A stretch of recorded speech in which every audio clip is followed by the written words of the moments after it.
Hola, bienvenidos otra vez a Dharmatic. Mi nombre es Juan y el día de hoy vamos a platicar sobre una noticia que de hecho no es del mes pasado, por ahí por el 26 de abril. Es una noticia que fue muy importante en Estados Unidos y alrededor del mundo y que concierne en tanto al budismo, ¿no? Y como ustedes saben, Dharmatic es justamente un proyecto que tratamos de abordar los temas de actualidad y lo que está pasando con respecto al budismo en la actualidad. Y es un tema delicado, de hecho me tardé un poco para poder hablar de esta cuestión, para tratar de asimilar un poquito la noticia y poder ver cómo podíamos platicar este tema desde un aspecto pues de análisis, ¿no? desde el propio contexto de las tradiciones budistas. Y esta noticia se debe y justamente me estoy basando en un artículo de la BBC, que aquí abajo les voy a dejar el link para que ustedes puedan leer ese artículo y vamos a irlo leyendo y analizando un poquito de lo sucedido que pasó, ¿no? Lo que pasó, como titular dice, lo que se sabe sobre el caso del ambientalista budista que murió tras prenderse fuego frente a la Corte Suprema de los Estados Unidos. Voy a dar la lectura un poquito al artículo y vamos a ir comentando. Dice: Wynne Allens Bruce, de 50 años y residente del estado de Colorado, se prendió fuego el pasado viernes, Día de la Tierra, justo enfrente de la sede de la Corte Suprema de los Estados Unidos. El hombre, quien practicaba el budismo, murió el sábado por las heridas sufridas en el incendio, tras ser transportado en helicóptero a una institución médica. Los hechos ocurrieron en la tarde del viernes y fueron catalogados por varios medios estadounidenses como un acto de autoinmolación en contra del cambio climático. Aunque su familia no se ha expresado, varias personas han hecho públicas en redes sociales sobre la vida de Bruce y en otras cosas lo describen como un activista por el medio ambiente. Además, una experta en clima que trabaja para el Environmental Defense Fund, Craig Hancock, conservó con The New York Times presentándose como una amiga de Bruce. Y bueno, habla un poquito con respecto de lo que platicó con esta persona y luego hacen énfasis este artículo con respecto de su práctica budista o de su creencia budista. Dice: fotógrafo y creyente budista. Más allá de su activismo, Bruce también era un fotógrafo. Tenía un estudio en Boulder, Colorado, desde hace varios años. El hombre estudió fotografía en la Universidad Estatal Metropolitana de Denver, ubicada en el mismo estado. Medios indican que Bruce meditaba en un centro de organización Shambhala, también con sede en Colorado. En sus redes sociales se puede ver publicaciones constantes sobre el budismo y el medio ambiente. En enero, Bruce compartió una fotografía del monje Thich Nhat Hanh, una reconocida figura según The New York Times. En 1965 envió una carta a Martin Luther King en la que se elevaba a otros monjes que se quemaron vivos para protestar en contra de la guerra de Vietnam. Thich Nhat Hanh, comúnmente llamado el padre del mindfulness, murió en enero a la edad de 95 años. Gracias por compartir compasión, dice la publicación difundida por Bruce en Facebook con la foto del monje. Esta cuestión de la autoinmolación ha sido un tema, podríamos decirlo, recurrente en el budismo y tiene diversas lecturas, a veces difíciles de entender, pero también debemos ser muy cuidadosos en cómo se analiza esta idea dentro del budismo, porque si bien no podemos analizarla desde un aspecto como soldríamos dentro de tradiciones occidentales religiosas, y que al final de cuentas nosotros sabemos el contexto de la ética budista, de lo que va, sí tiene varias aristas que tenemos que hacer lectura, ¿no? Sobre todo para evitar una opinión bastante simplona y que puede ser muy irresponsable en este tipo de noticias.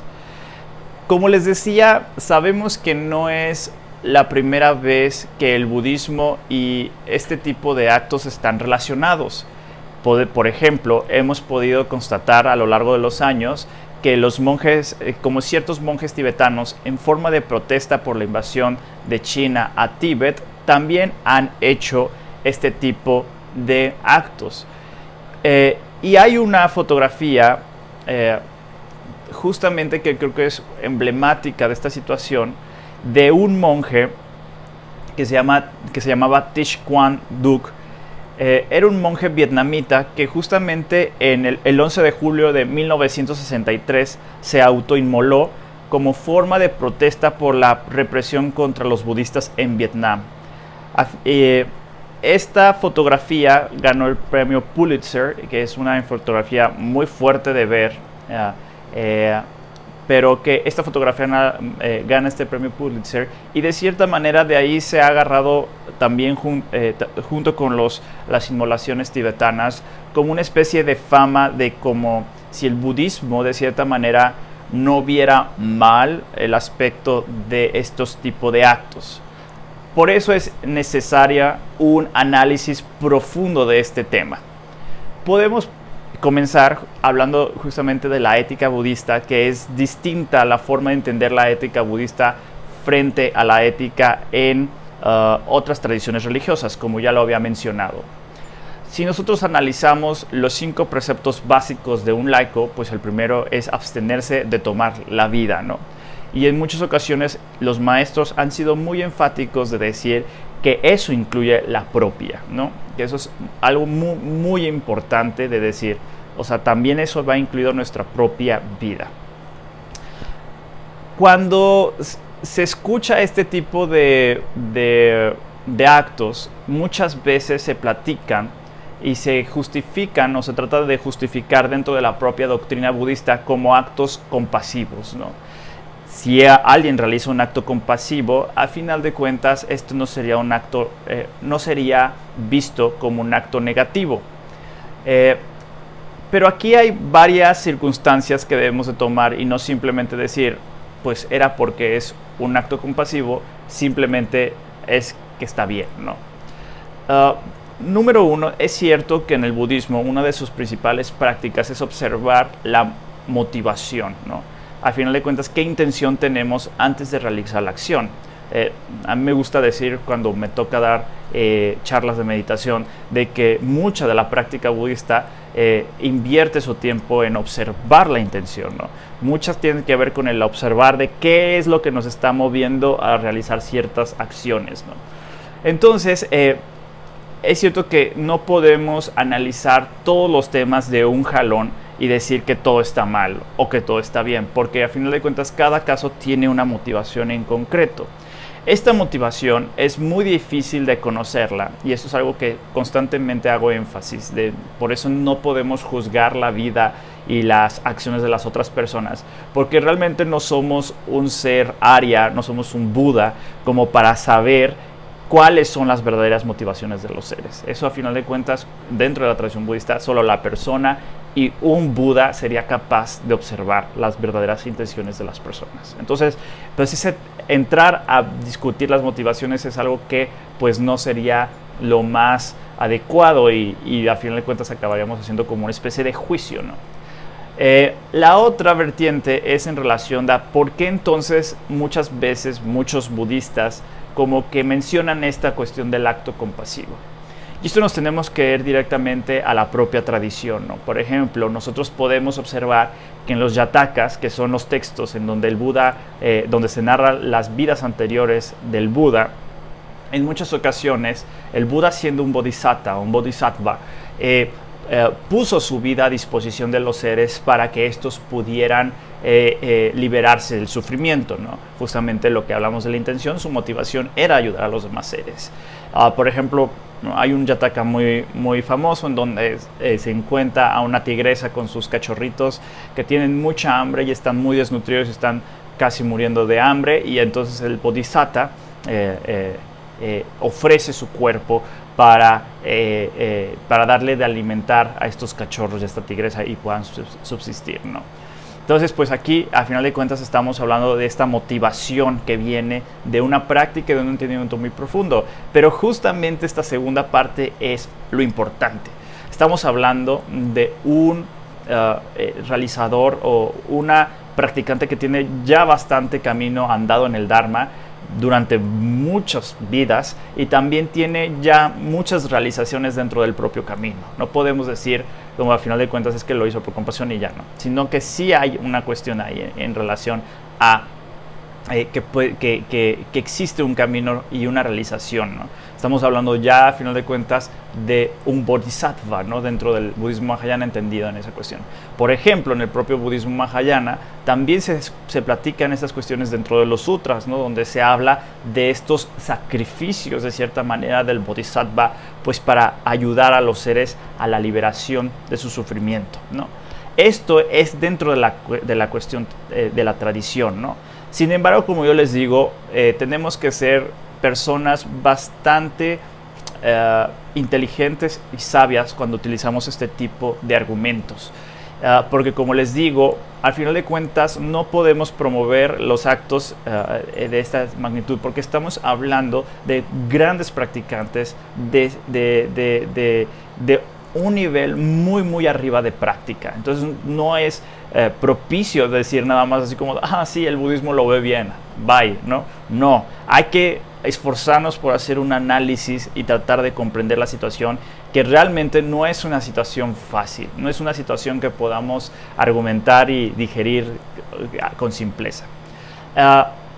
Este aspecto del bodhisattva, y como yo les digo en muchas ocasiones dentro de los sutras mahayana se han mencionado este tipo de heroicos, se mencionan como con este sabor de ser heroico al momento de realizar. Estamos hablando de estos bodhisattvas ya muy muy avanzados en el camino.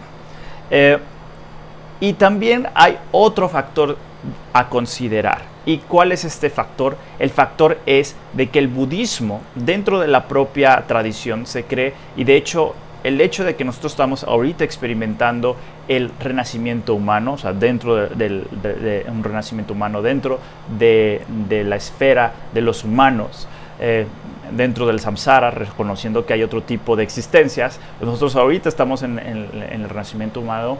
Se habla que es algo muy precioso, ¿no? Es algo muy valioso. ¿Por qué? Porque como nosotros sabemos, es una oportunidad de lograr un despertar, ¿no? Es uno de los renacimientos más favorecidos para lograr justamente el despertar. Entonces por eso se llama un precioso, y aparte se habla de la difícil, de lo difícil que es renacer como humano, ¿no? Me acuerdo mucho de un maestro que decía, algo tuvimos que haber hecho bien para ya estar aquí, entonces no hay que desaprovechar el tiempo. Y de hecho, en muchas ocasiones la propia tradición habla de esta urgencia que nosotros tenemos los practicantes, como que nos demos cuenta de que es una oportunidad única para la práctica. Y entonces ahí hay otra situación, ¿no? Porque al final de cuentas es, si tú no eres un practicante lo suficientemente elevado, que puede ser esa cuestión, el hacer un acto de esta magnitud sin realmente tener las motivaciones, la preparación, las realizaciones dentro del camino, pues en realidad lo único que va a hacer este acto va a ser ocasionar más sufrimiento. ¿Y por qué se genera más sufrimiento? Pues obviamente por toda la gente que te estima, que te ama, que ayudas y está en torno al tuyo. Entonces, esta cuestión del renacimiento humano es muy muy importante dentro de la práctica budista. Saber valorar la existencia que tenemos en la actualidad para poder dar un despertar y también ayudar a los demás seres a despertar, ¿no? Al final de cuentas, esta es la idea del preciado renacimiento humano. Y entonces, por eso les decía que no podemos hacer una simple decir, sí, en el budismo se permite, no en el budismo. Y ustedes pueden citarme muchos textos donde justamente se habla o se ensalza ciertos actos que varios discípulos se realizaron como en manera heroica. Pero justamente vuelvo a lo mismo. Se está hablando específicos casos de seres o de personas, de practicantes que ya están muy avanzadas en la práctica, ¿no? Entonces tenemos que ser muy responsables en la exposición de este tipo de ideas para no caer en una mala información o de incluso que se malentienda que el budismo tiene ciertas creencias, ¿no? Y de cierta manera. Entonces es muy importante darle este énfasis de análisis a noticias como la de este ambientalista, ¿no? Yo recuerdo en una ocasión que justamente frente a las inmolaciones de los budistas tibetanos, el Dalai Lama fue muy explícito en decir que no era una opción, que no era lo mejor, porque él lo tomaba como desperdiciar la oportunidad de poder de hacer algo realmente en ese momento, como activistas, como mejorando algo, moviéndose en favor de los demás. Y que el hecho de hacerlo, por lo menos él estaba hablando de esa situación, no era una visión budista, no era lo más propicio y que era un desperdicio del renacimiento humano. Entonces, como ustedes se pueden dar cuenta, no se trata de adelantar este tipo de actuaciones, sino realmente cuando nos enteramos de estas noticias dentro de la tradición budista, es analizarlo y recordar este tipo de situaciones. No podemos solamente ser planos e irresponsables y decir, sí se permite, claro, no lo ve mal esa cuestión.